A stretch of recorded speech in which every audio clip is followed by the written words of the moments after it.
सद्गुरु की महिमा अनंत अनंत किया उपकार, आलोचन अनंत उघाड़िया अनंत दिखावनहार। सद्गुरु जो होता है उसकी महिमा अनंत होती है, क्योंकि सद्गुरु अनंत परमात्मा जो निराकार, जो लाहिदुल्ला शरीक परमात्मा कण कण में जो है उसका दीदार करा देता है, उसका दर्शन करा देता है। सद्गुरु इसीलिए नाम पड़ा प्यारी साध संगत। सद्गुरु का अर्थ होता है, स का मतलब होता है सत्य, द का मतलब होता है दर्शन, गु का मतलब होता है अंधकार, रूह का अर्थ होता है प्रकाश।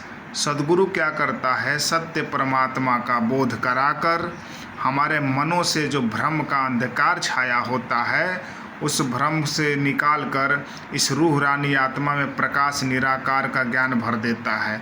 वो ज्ञान जो भर देता है, उस ज्ञान के माध्यम से हम परमात्मा को पत्थर में भी, पात पात में भी, डाल डाल में भी, रोम रोम में भी, जर्रे जर्रे में भी, हर जगह इसका स्वरूप भिन्न भिन्न रूपों में देखने को मिलता है। साध संगत, ऐसा ज्ञान जो केवल सद्गुरु के पास होता है। और सद्गुरु ने जब ज्ञान दिया तो प्यारी साध संगत, ज्ञान के मुताबिक चलने के बाद संत कहलाने लगे, महाराज कहलाने लगे इंसान। महाराज का मतलब होता है, म का मतलब होता है माया, ह का मतलब हरा दिया, र का अर्थ होता है राम को, ज का मतलब जान लिया। जब सद्गुरु के चरणों में जब समर्पित हुआ तो सद्गुरु ने हमारे ऊपर मेहर करके, कृपा करके ये क्या करता है, परमात्मा का जब दीदार कराता है तो माया को इंसान क्या करता है, उसी क्षण पछाड़ देता है, यानी कि माया को हरा देता है और रमे राम को जान जाता है। जो माया को हरा कर राम को जान जाता है वो महराज हो जाता है। तो और ऐसा दिव्य ज्ञान हमें प्राप्त हुआ है वो सद्गुरु माता सुदीक्षा जी महाराज की असीम कृपा से। क्योंकि इसी ज्ञान को प्राप्त करने के लिए कहा भी गया कि जग से न तप से न जग तप से न जाना जाए, कर्म धर्म से कोसों दूर, कहे अवतार मिले यदि सद्गुरु, तब देखो क्षण में ईश्वर का नूर।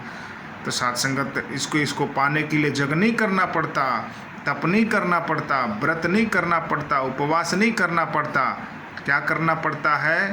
तो अपने जीवन में गुरु धारण करना पड़ता है।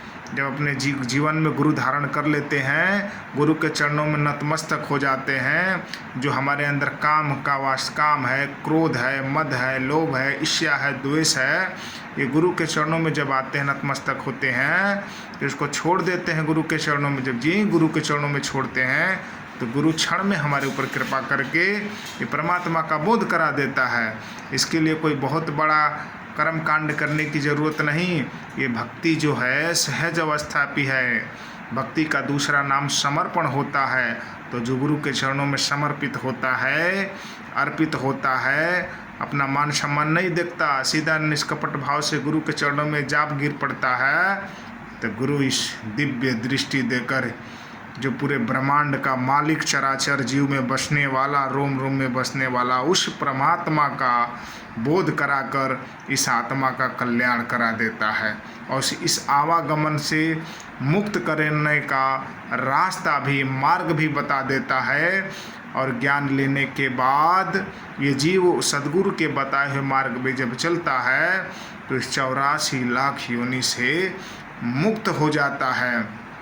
क्योंकि कहा जाता है कि राम ही केवल प्रेम प्यारा, जान लेहूँ सो जाननहारा। जब मनुष्य का तन धारण किए हैं तो राम को जानना है।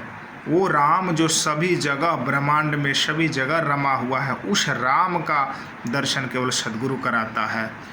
तो और साध संगत, सद्गुरु की इसीलिए महिमा युगों युगों तक गाई गई। हर युग में सद्गुरु आया। निराकार का दूसरा रूप सद्गुरु होता है, साकार सद्गुरु होता है। इसीलिए सद्गुरु के चरणों में समर्पित होकर अपने लोक को परलोक दोनों सुहेला करना है। उनके रास्ते पर चलकर प्यार से कहिए धन्यवाद।